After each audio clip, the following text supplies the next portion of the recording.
Good evening, and welcome to the Ware Lecture.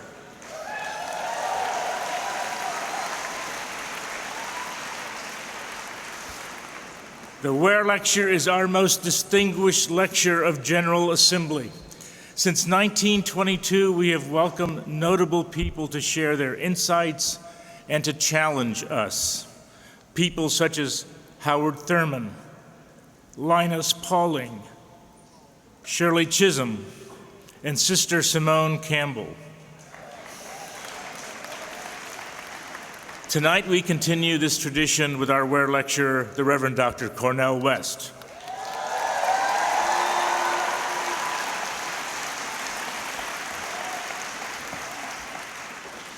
Cornel West is a prominent and provocative Democratic intellectual. He graduated magna cum laude from Harvard in 3 years and obtained his MA and PhD in philosophy at Princeton. He has taught at Union Theological Seminary, Yale, Harvard, and the University of Paris. He appears frequently on The Bill Maher Show, CNN, C-SPAN, and the Tavis Smiley's PBS TV show. He's written 19 books. He's best known for his classic Race Matters. His new book, Black Prophetic Fire, offers a fresh perspective on 6 revolutionary African-American leaders. These books are published by our own Beacon Press.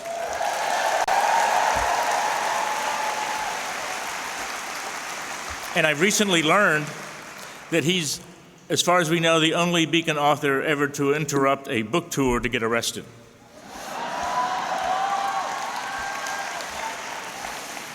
At a demonstration demanding justice for the killing of Michael Brown in Ferguson, Missouri, he was handcuffed and jailed. Cornel West has a passion to communicate to a vast variety of audiences in order to keep alive the legacy of Martin Luther King, Jr., a legacy of telling the truth and bearing witness to love and justice. Few people have the reach that Cornel West has to bring the issues of racial justice to the consciousness of people across the globe. What a privilege it is to have him with us this evening. Please join me in welcoming the Reverend Dr. Cornel West.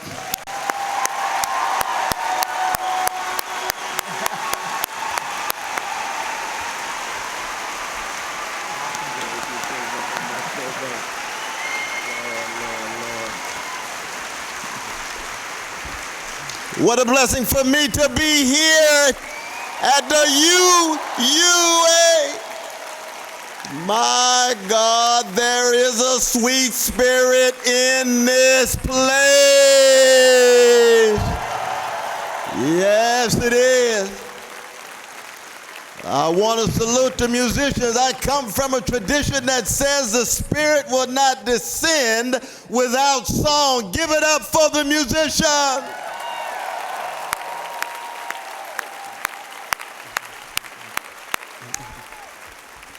I want to salute the captain of the ship, my dear brother, my new friend, President Peter Morales. Peter Morales. He's not just visionary and courageous, but I was just with my Latino students in Atlanta for a gathering of all the Latino students from the seminaries, and we were saying it's a beautiful thing when you have high-quality people, especially from the chocolate side of town, including our Latino brothers and sisters. Peter Morales, the first Latino leader of the Unitarian Universalist Association.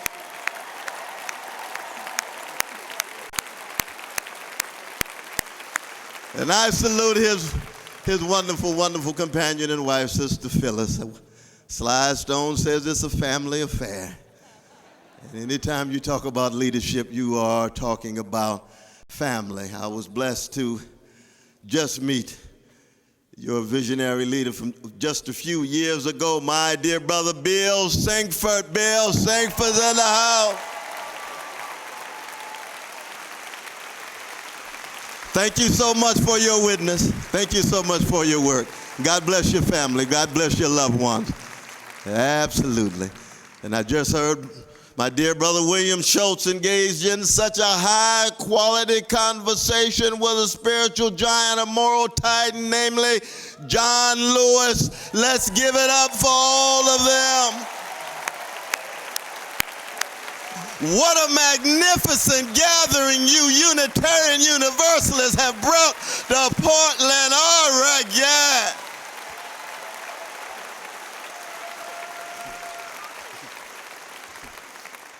And then to invite a free Holy Ghost Black Baptist to speak to my UU brothers and sisters of all colors. I want to thank you. I want to thank you. I want to thank Sister Dia for being so magnificent when first greeting me when I arrived, and then I met the Black Lives Matters young people. I met a whole host of young people for a good 45 minutes, and I left with so much joy in my heart, transmitting and bequeathing the best of a tradition of struggle to the younger generation. Oh, yes. Oh, yes.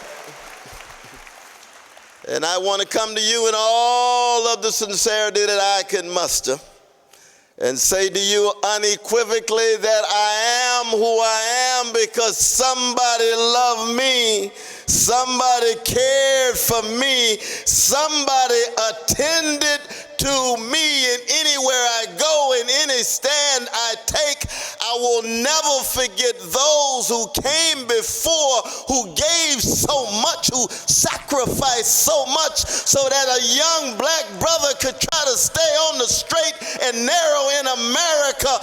That's my kind of piety, not uncritical deference to dogma, not blind obedience to doctrine, but remembering those who came before. That's what piety actually is.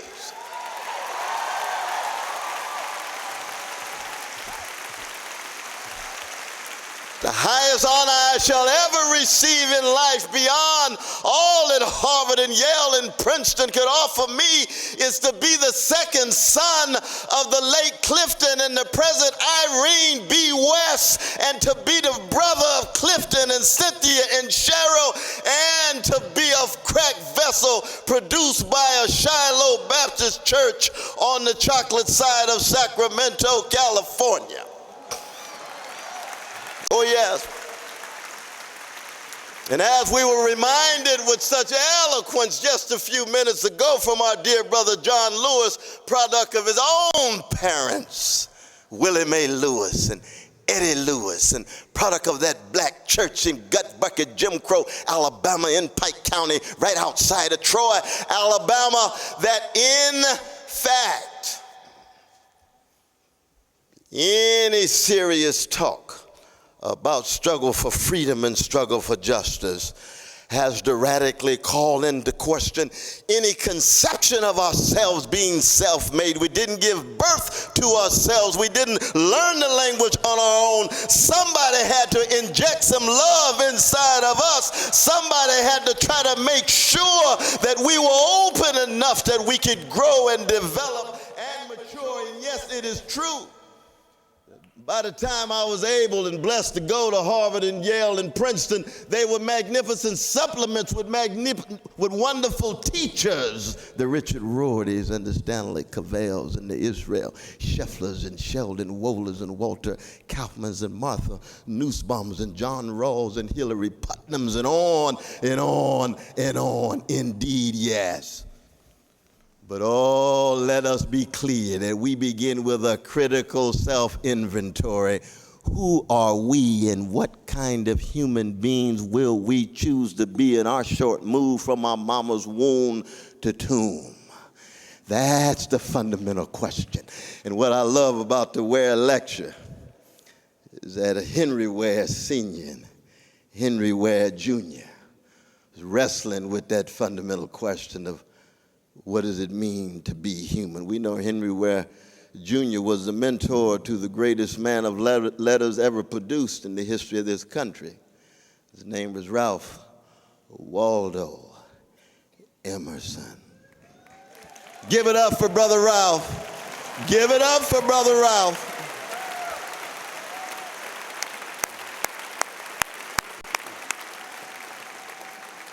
He may have left the tradition of Unitarianism in the 19th century, but it never left him.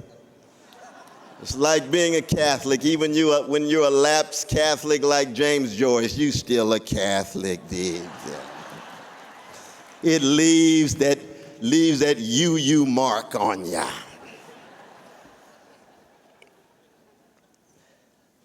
I want to begin with an epigram from the greatest of all public intellectuals in the history of the United States. And I'm not talking about the great John Dewey, though he's a grand candidate. I'm not talking about Edmund Wilson, though he is also another candidate. I'm not talking about Susan Sontag. Oh, how magnificent she was in her essays. But I'm talking about W.E.B. Du Bois. W.E.B. Du Bois.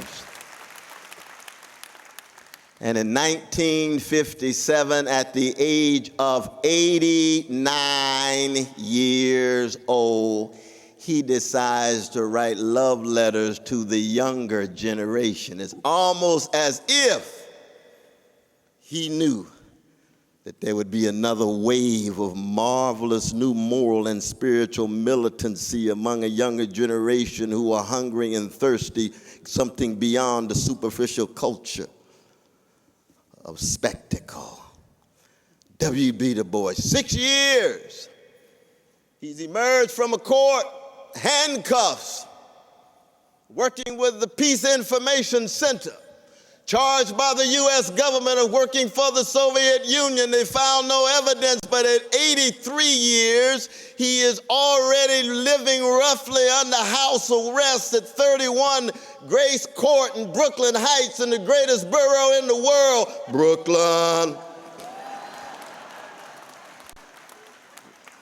And he has one major visitor once a week. He's living under house arrest in Philadelphia. In 1939, he was the most popular Negro in the whole world, and now he's under house arrest. His name was Paul Robeson. And Du Bois told Paul Robeson, somehow we've got to prepare the younger generation to be spiritually fortified, intellectually sophisticated, morally fearful, but also humble. So he embarks on the writing of 3 novels. Can you imagine at 89 years old, you embark on the writing of 3 novels? The first novel was called The Ordeal of Manzart. You turn to page 275 in that first novel. And he says, I've been wrestling with 4 questions all of my life, and every generation has to come to terms with these questions. The first question, how shall integrity face oppression? How shall integrity face oppression? Oh, for me, that's one of the most fundamental challenges of our day, because we live in an age of mendacity. It's an age in which lies are ubiquitous. Not just in the business community, even though when you turn the business page, you see scandal after scandal after scandal. There used to be a labor page, but that's gone. Oh, that's a sign of the weakness of the organized working class, isn't it? But it's true among our young people. 58% say they cheat regularly on exams because it's a question of just getting over, being obsessed with the 11th commandment, thou shalt not get caught. Oh, of course, even in our churches. My church, Shiloh Baptist Church, we had pastors. Now more and more we got CEOs running the churches, the market model setting in. Mega churches, but not a lot of mega courage. Mega church is not a lot of mega love. Mega church is not a lot of mega justice. Mega church is huge building fund, but very weak prison ministry. Mega church is prosperity gospel, chamber of commerce religion. Mendacity ubiquitous, and the younger generation hungry, thirsty for integrity. Now by integrity I don't mean purity. Each and every one of us, not free of spot or wrinkle. Each and every one of us, fallible, finite. No one of us having a monopoly on truth, capital T. But at the same time, integrity has to do with what is the quality of your courage and your willingness to bear witness radically against the grain, even if you have to sacrifice something precious, including your popularity in the name of integrity. That's what Du Bois was talking about. And let us be very clear that to be fundamentally committed to integrity makes you countercultural in an age of mendacity. You have to cut so radically against the grain. Intellectual integrity, the quest for unarmed truth, and we know the condition of truth is always to allow suffering to speak. And if you don't allow those who are suffering to raise their voices and play a role in the shaping of all of our destinies, you can be assured that mendacity is operating in a powerful manner. Thank God for the Supreme Court that I had begun to think didn't have the capacity to speak for. Thank God the voices of our precious gay brothers and lesbian sisters and bisexuals and trans peoples can now be heard in the sense of having their dignity and humanity affirmed to love in whatever form they want to love. That is worth celebrating. That's worth celebrating, y'all. Even in this dark moment with all of the thickness of evil, that's worth celebrating.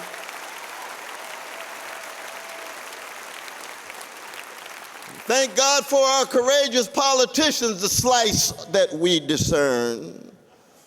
If it were predicated on the fickleness of our politicians, who check their deepest convictions too often by checking the polls, and then say they're evolving. How you gonna evolve if you're committed to the humanity and dignity of every person? People don't need political calculation certain times. You just need moral conviction. Take a stand, politicians. Be honest to something bigger than your next election. I don't care what party you're talking about. I don't care what color the politician is. We're looking for integrity. But the intellectual integrity, and I want to highlight intellectual integrity because as a Black Baptist myself, and I'm critical but also unapologetic about being a gut bucket Holy Ghost Black Baptist now. Because we did produce Otis Redding. I know y'all still trying to do that now. We produced Aretha Franklin. I know you was working on it. I understand. We produced Donny Hathaway. We produced some folk now. But I love your commitment to intellectual integrity, your fundamental commitment to unarmed truth. And if it leads you outside of the institutional church, that's fine, because for you, that's what it is to have integrity. And you take a stand based on your commitment to intellectual integrity. Shatter the dogma, shatter the doctrine if it doesn't make sense to you. Nothing wrong with that. Free thinker, cut against the grain, be transgressive. But at the same time, as I said, truth is always a two-edged sword. because we all fall short. I take very seriously what the great Samuel Beckett, a lapsed Irish Protestant, one of the greatest artists of the most barbaric of all centuries, the 20th century.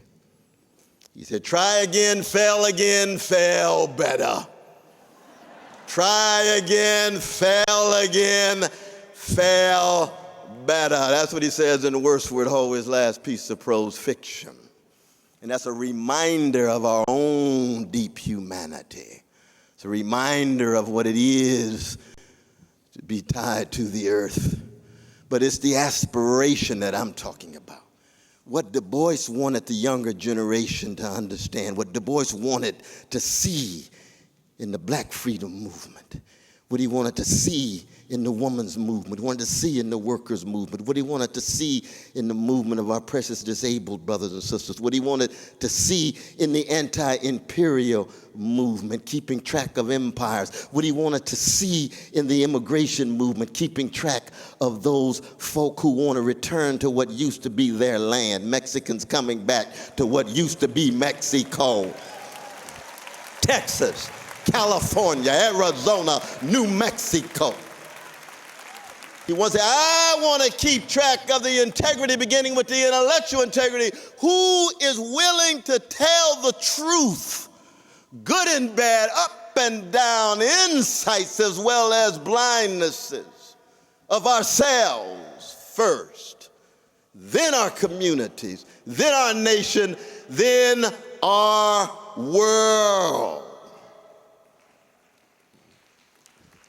I've got a lot of vanilla brothers and sisters who walk up to me and say, Brother West, you know, I'm not a racist any longer. Grandma's got work to do, but I've transcended that. And I say to them, I'm a Jesus-loving free black man and have tried to be so for 55 years, and I'm 62 now. And when I look in the depths of my soul, I see white supremacy because I grew up in America. And if there's white supremacy in me, my hunch is you got some work to do too. Oh yeah. We're not talking about purity. We're not talking about being pristine. What is the quality of your struggle to push it back, to learn how to die in order to learn how to live, to murder what's inside of us? Too much male supremacy inside of me. I grew up in America. Too much anti-Jewish sensibility. There is no Christian civilization in the history of the globe that has not been shot through with anti-Jewish hatred. We got to come to terms with that.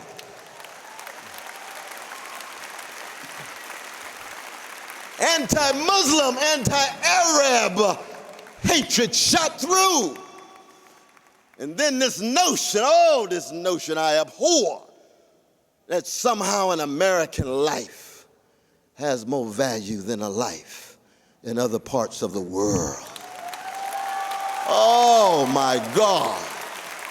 I say to my dear brother, Mr. President, thank you for apologizing for that one American life that one of those bombs of your drones dropped and killed. But do you know it was 233 children in Yemen and Somalia and Pakistan and Afghanistan and Libya? I apologize to them too. Let's be consistent. Let's have integrity. Let's tell the truth across the board. This is not a political game we're playing. This is a matter of integrity, and no tradition has a monopoly on it.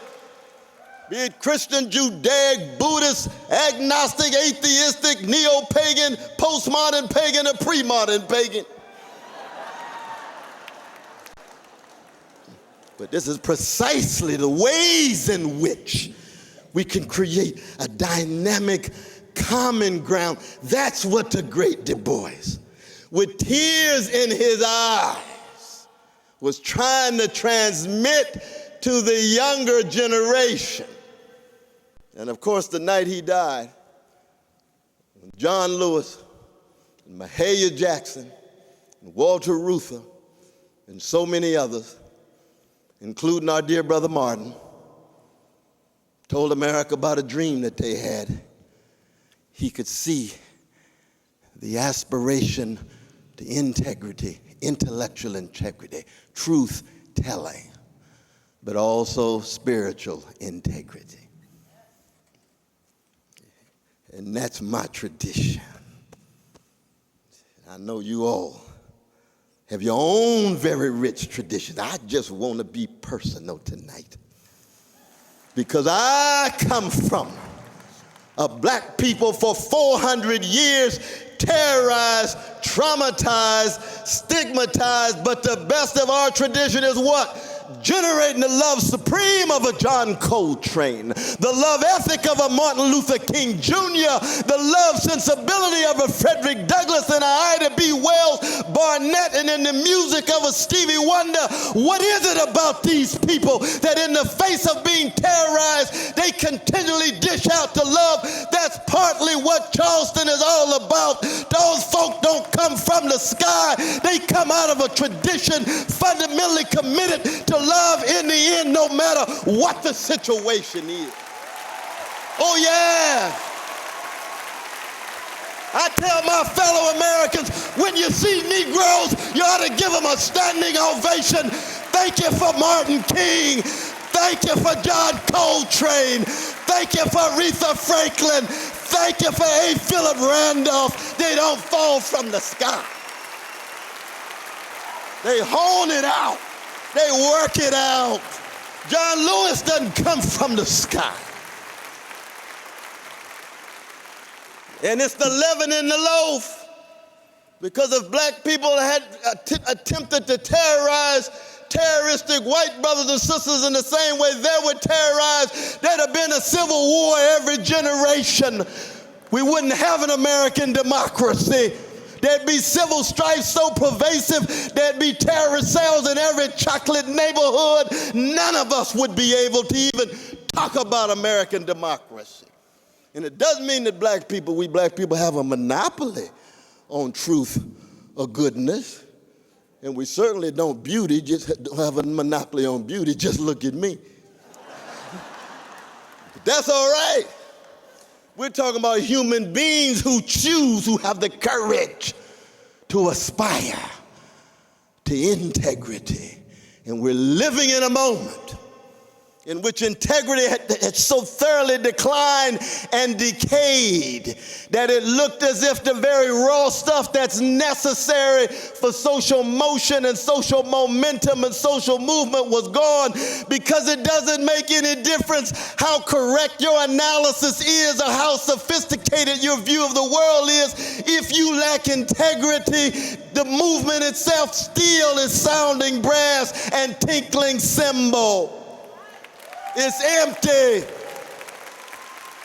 And this is very important, because those of us who have been blessed to teach in higher education, we've seen this obsession with smartness. It's like the use of the word obvious. You know, people use the obviously. No, nothing, that's not obvious to me. Obviously, not obvious to me. Sometimes what you think is obvious is obscure. But if you don't find it obvious, you on the outside, because they want an inner circle of the smart ones. And we have generated a whole culture, market-driven, obsessed with titillation and stimulation, and puts a premium on smartness and dollars. Smartness and dollars. The heroes are the smart ones. And I say to myself, let the phones be smart. We have to be wise and aspire to integrity.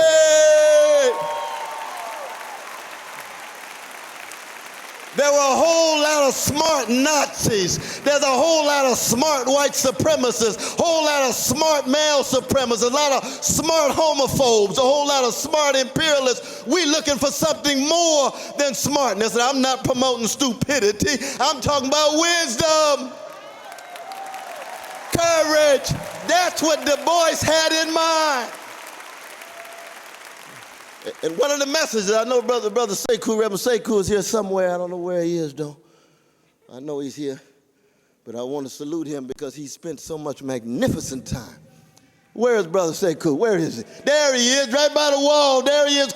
Wave a little bit, brother. Wave a little bit. Yeah, we love you. We love you, brother.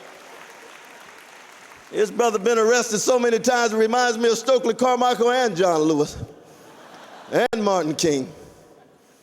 But we try to tell the young folk, this movement is about integrity first. Don't talk about the movement as a political movement first and foremost. It was a spiritual and moral movement that put integrity at the center. And that's why it affected our souls and touched our humanity. This is not some calculation of interest groups. This is about what it means to be human. Oh, yes. But that second question Du Bois raises, what does honesty do in the face of deception? What does it mean to aspire to be an honest person? And by honesty, I'm talking about the willingness to engage in what James Austin called constancy, to be morally consistent.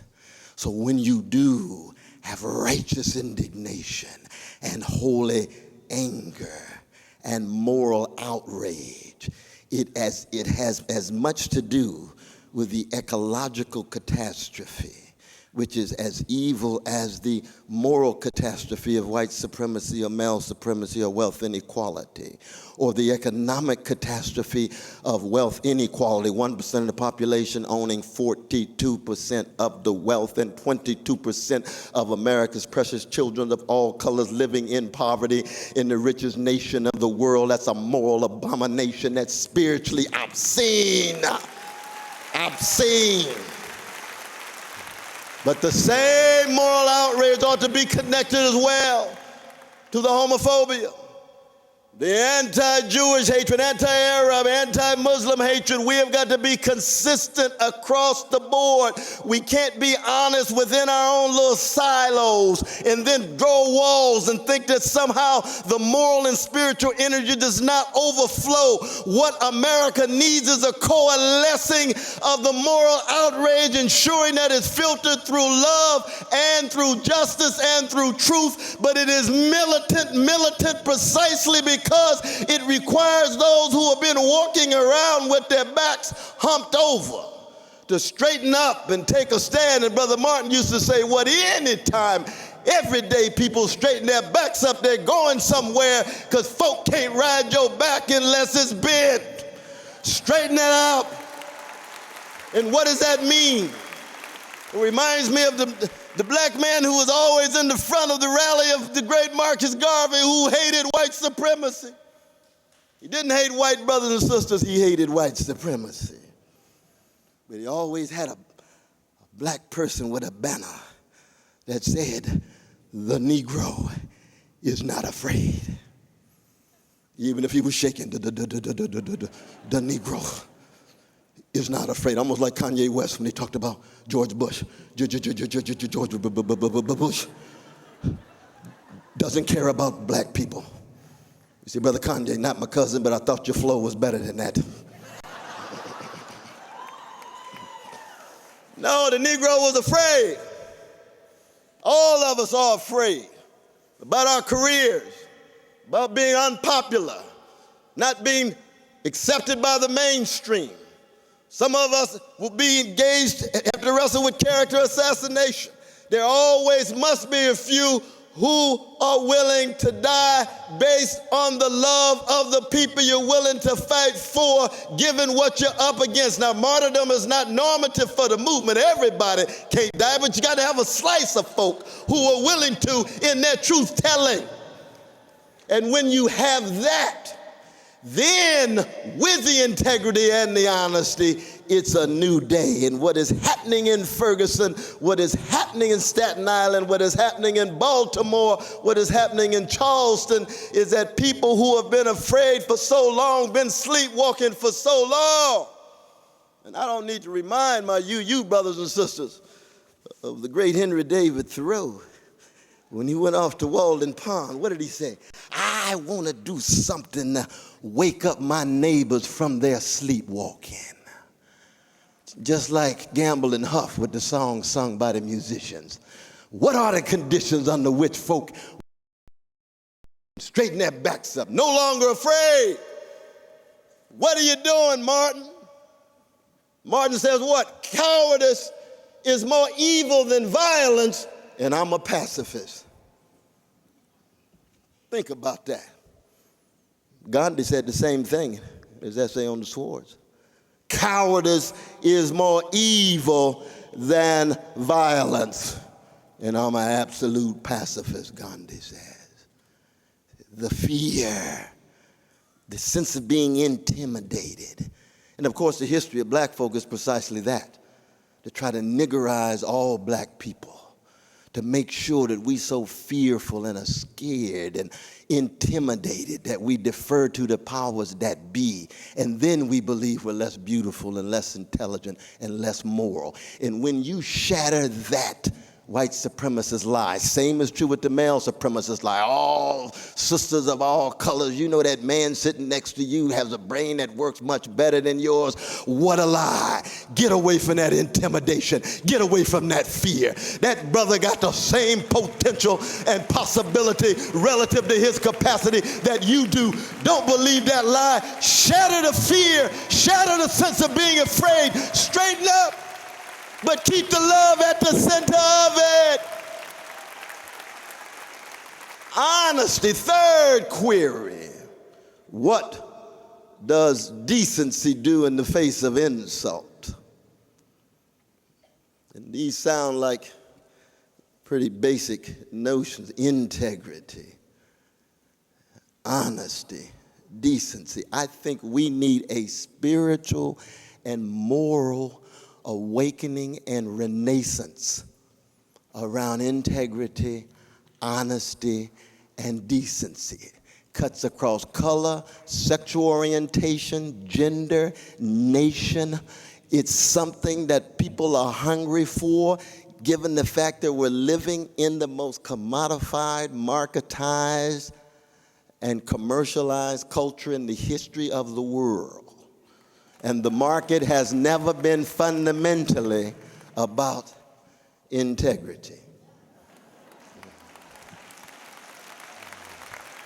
This is not to say you haven't had people with integrity engaging in contract. You have, and it's worse now than ever. It doesn't mean that Wall Street greed is new, but the Wall Street greed now is much worse than it was 40 years ago. It is running amok. It's out of control. And yet what? 2008, massive market manipulation, insider trading, fraudulent activity. How many Wall Street executives at the top went to jail? Zero, not one. Under Ronald Reagan, not known for being on the cutting edge for social justice, 1,100 of the SNLers went to jail. That sends a sign to Wall Street. People ask me why I get upset with Brother Barack Obama when he brought in Tim Geithner and Larry Summers and others. I thought you were going to have a Main Street government. You got a Wall Street government. I don't care what color you are. We were fighting for honesty, decency, integrity. You disappoint us in that sense.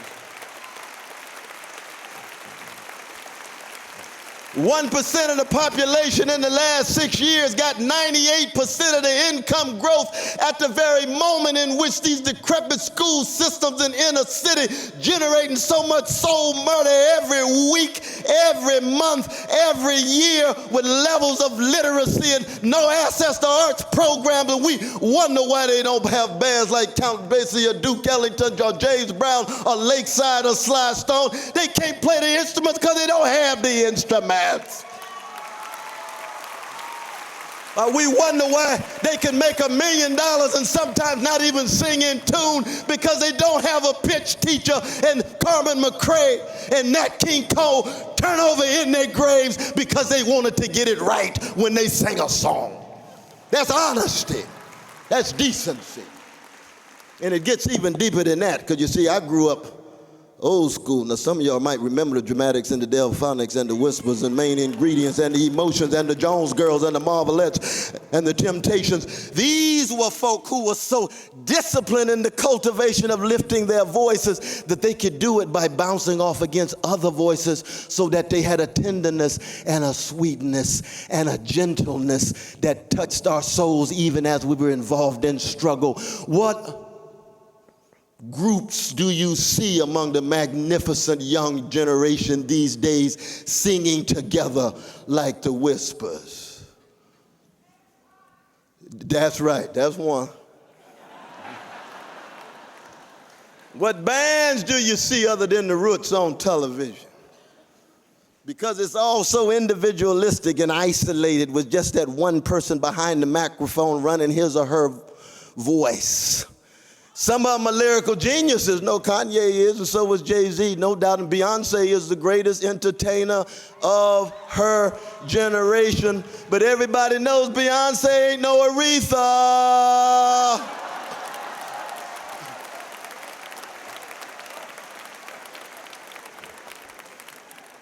Because there's a difference between exploring the dark corners of your own soul and singing from the depths of your soul and touching other souls, so that you come from a tradition of soul stirrers like Sam Cooke and Johnny Taylor and Lou Rawls, not just body stimulation on the stage, moving, shaking your thing. I ain't got nothing against sisters shaking their thing. I believe in autonomy. I believe in woman's freedom. But I want a woman to use everything that's gone into her. Her heart, her mind, her soul, her body, her grandmama, her granddaddy, what she learned in the studio, what she learned from the teachers and the mentors, and then give it all, give it to the audience in such a way that the audience is so empowered that they might even forget about you and begin to wrestle with what's going on inside of them. That's what it is to be a servant. And somewhere I read, he or she is greatest among you will be your servant, will have quality of service to the weak and the vulnerable, to the least of these, to the orphan and the widow and the motherless and the fatherless. That's the tradition I'm talking about. That's the tradition Du Bois is talking about when he's talking about integrity, honesty, and decency. And the last query, and this is in some ways the most difficult one, because we don't like to talk about it. Du Bois says, how does virtue meet brute force? Because anybody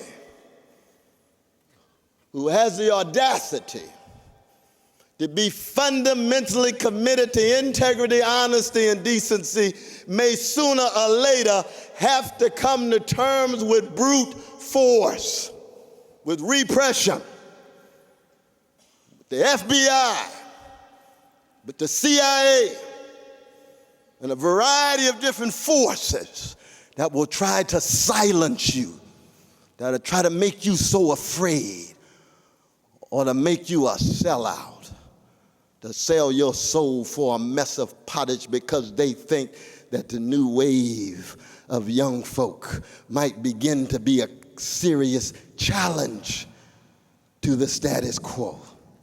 And that's where the issue of spirituality plays a role.